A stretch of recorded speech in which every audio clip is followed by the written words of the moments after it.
There's a story that I'm just going to encourage you to go read because we definitely don't have time to dig too far into it this morning. It's from Matthew 14.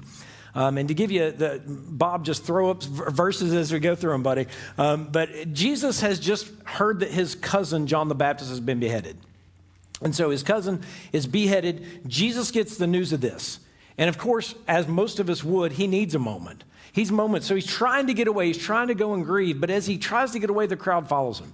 And as the crowd sees him, then all of a sudden he has compassion on them because they have needs. So he sees this moment, takes the opportunity to go and he blesses them. He heals them. He feeds them. That's the feeding of the 5,000 from Matthew 14. You may be familiar with that story. And then after that, he gets the crowd away and he sends the disciples, and Jesus goes away and gets by himself again. And he withdraws to pray. But then he has to turn around and go and help his disciples because they're out on the boat. That's where he says, hey, Peter, get out here and walk on the water with me. And so once again, he sees this moment where he has to step in. And as we talk about marriage, as it is that we're trying to figure out what it is, we look at the master to set our example. And so there's two big things that I want us to pull out in the very few minutes that I'm going to share today. It's all good. Like we said, hey, if that's where God leads, that's all good. That's where we'll go. But the first thing is that we look for God moments.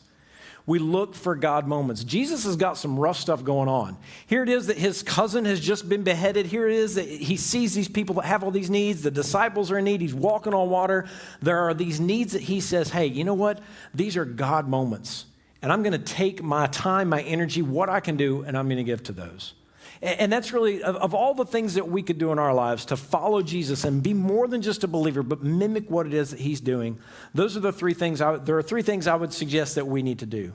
First of all is that we need to give of our gifts. There are some of you in this room that have gifts that nobody else has. There are some of you that there are things that you can do that other people can't. And it may be a small thing. It may not be that you are a musician or can come up here and speak. It may be, for example, our folks in the back here working with your kids, they have a gift for it. I am so grateful for Miss Ruth Ann Wade and those folks back there. Holy smokes, I had trouble with my own kids when they were little. I'm sure yours are angels, never noisy or sticky or anything. But they have a gift for sharing Jesus. They have the ability to do that. They give of themselves to do it. I got a scratch on my head here from doing, we helped build a ramp with FCA yesterday for school. That was my contribution. Evidently was injuring myself. But there were guys there that could build like no other. They have a ramp that now somebody can get out of their house, that we were able to go and give of the talents that these guys had and managing the high schoolers that we had there to do it. So first of all, find what your gift is and find those God moments and what it is that you can do and uniquely God has designed you to go and do. The second thing is in your time. Is in the time that you have. We all have these moments, whether it's the birth of a new child, COVID lasted forever, it felt like. You moved to a new city, or illness or bad things that just, it feels like it takes forever. But in other instances, life goes so fast. My wonderful daughter up here that was singing, I'm clearly, as you probably figured out, I'm a proud papa of my daughter, both my kids. It feels like just yesterday she was in diapers. We're looking at college now. Like time just flies. But at the heart of it, in whatever it is, whatever time, whatever has eaten up your time, whatever it is that you're invested in, Matthew 6:33 says, first seek his kingdom and his righteousness. Then all these things will be added to you. And that's really kind of where Jesus is talking about worry and talking about that. But that's what we're to do. Some of you, your calendars look probably even more colorful than mine did. Like you're looking, granted, I did have the family, my school work, Green Bay Packers are on there too. I got to keep up with what they're doing. But your calendars are so very full. And the goal is not that we completely wipe off everything on our calendar, not that we fill it with all the perfect things, but instead that we recognize that whatever those things are, that in each of those that we are taking Christ with us, that we are seeking first his kingdom and his righteousness. In whatever it is that we're doing. Whether it is that you're busy, whether it is that you got time on your hands, whether it is you're at work, whether it is you're at home, in all of it, that it flows through all of what we're doing. All of our time is we are seeking first his kingdom and his righteousness. The third thing I would say where we can look for those God moments is in our finances. There is that verse that gets misquoted for money is the root of all evil. It's actually in 1 Timothy, it says the love of money is the root of all evil. Money is so necessary for things to happen in this world. It can get us into a whole bunch of trouble, but just to accomplish anything that we're really trying to do, that's the only way that we can do it is by financing it. And so this is where it is in Luke where it talks about To whom much is given, much will be required. And I would argue less about how much I have in my bucket to give or how little I have in my bucket, but that we're to be good stewards of it. That we're to look and say, hey, you know what? Whether there is more month at the end of money, more month at the end of the money, or whether I have all sorts that I can give to God and give and do something with, I'm going to be a good steward of wherever I am. Because a time's going to come when God's going to break your heart. When there's going to be a need, whether it is all this travesty that's happened with the hurricanes, whether it's the missionaries that we have come here on a Sunday and talk about the great things that they're doing and sharing the gospel all around the world, whether it's Convoy of Hope, I tell you, every time they tell me how they're helping to feed kids that are hungry and thirsty, that one's for me. That hits me in the gut. But you should give where God calls you to give. Whatever it is that God moves in you, that you see that as a God moment where you can take the finances, great or small that you have, you can take those and you can give generously and willingly so that God is able to be known, so that God is able to be better known wherever it is that there's a need. We look for those God moments in that. Also, with what we had Jesus going on, remember, of course, we're on rapid pace here, but we're in a good spot. Jesus, he lost his cousin. He had him beheaded. Jesus tried to get away. But he saw the people. He had compassion on them. He went and he healed them and he fed them. And then long after that, then he says he sends the disciples away and he tries to withdraw himself and get away. And then he goes and he helps his disciples on the sea. Not only is it that we look for those God moments where we need to give of something of ourselves, but Jesus, all-powerful God, God in the flesh himself, withdrew multiple times. In these great moments, he has those moments where he's doing something that God has put in front of him, and then he withdraws. Because the other thing that we need to look for margin. We need to look for margin in our life. We need to look for those times when we need to spend time with God. Some of your calendars are just as colorful as mine. And it needs to be that we don't get so overwhelmed, so overfilled on our capacity of what it is we're doing, even the good stuff. Your children, spending time with your spouse, those are good things. Making a living, of course, that's a good thing. But it needs to be that we are also making sure that we have a margin so that we spend time with God. If it is that this is the first Sunday that you've been here in forever, it's a little different, by the way, how things have gone this morning.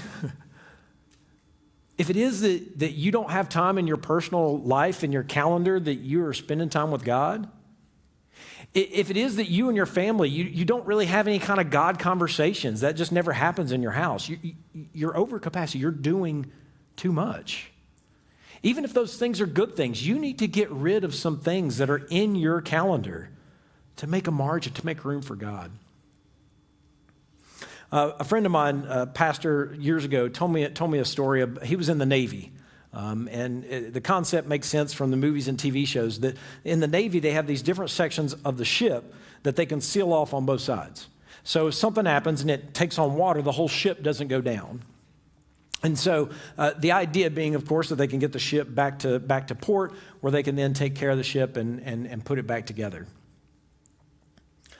As it is that we're trying to follow God, as it is not just that we're trying to manage, but as we've been going throughout this series, that we're trying to not just be believers, but we are trying to be the men, the women that God has called us to be. We're trying to emulate him. We're trying to follow in the steps that he leads us. That doesn't happen if we don't give him our all. That doesn't happen if we, like the ship, if we have these certain sections that, you know what, I'm going to keep this to myself. You know what, the rest of the ship is fine, but this area, God, I'm not going to let you touch this. Maybe it is your time, your finances, your gifts. Maybe it's the words that you use. Maybe it's how you treat people at work. You have your work self and your family self, or your church self and your life at home. But God is calling us to give him the whole ship. As Brian shared a minute ago in Romans 12:1, I offer my life as a living sacrifice, holy and pleasing to you. It's my spiritual act of worship. That's what we're called to do. We're called to give him our all, not just what's convenient, not just what's simple, not just what's easy, not just what fits into our little box, but we're to give him the whole thing. And that's what it means to be a follower. That's the difference between somebody who is just a believer and somebody who truly wants to follow Christ. And so as we have had a very different kind of service this morning, hopefully it is that God has moved in your heart. Hopefully it is that there's something that's stirred up, that you recognize how I am today, how I have been, I can't keep doing. That's not who God wants of me. I want to be more than just a believer. I want to just more than, yes, I know God. Yes, I know he died on the cross. But this is something that is real for me. This is something that means something to me of who I really am. But all of that takes action. All of that is us stepping out and actually following him. Not just saying it, but taking the steps. One of the things that I love about this series and this thing that we're doing with Follow, we have these booklets outside. The whole idea is that this is a discipleship approach. This is not just something we talk about on a Sunday and we check the box and be like, oh yeah, I remember that this beautiful tapestry that we have behind us or whatever. But instead that it's something that makes a difference in your life. And so we have these booklets outside at the information station just outside. I would encourage you, if this is something that you want to do, that you would pick one of those up and then fill it out and bring it back so we can get you hooked up so then you can start working through it. And there are some of you that you've been a follower for years. You're like one of the best folks for us to find because we want you to come on, to go through that process and then be able to help others. This is one of those where we want to grow together. As a church, we want to grow and become the people that God has called us to be. You know, in Luke 9:23, Jesus says, if anybody would come after me, if anybody would follow me, he must deny himself, take up his cross, and follow me. And he's saying this to a bunch of people that Brian talked about a few weeks ago, where he said, if you will follow me, I will make you fishers of men. And we talked about the learning to influence and what that looks like. But really here, Jesus is separating the casual believer from the serious person, the serious follower. Because yeah, denying yourself, okay, I kind of get that. But at this point in time in Jesus' ministry, he knows he's going to the cross. But that hasn't happened yet. And so he's saying, listen, there is a sacrifice that happens. There is a laying down of yourself that takes place in order for you to be more than just a believer, but to be a follower.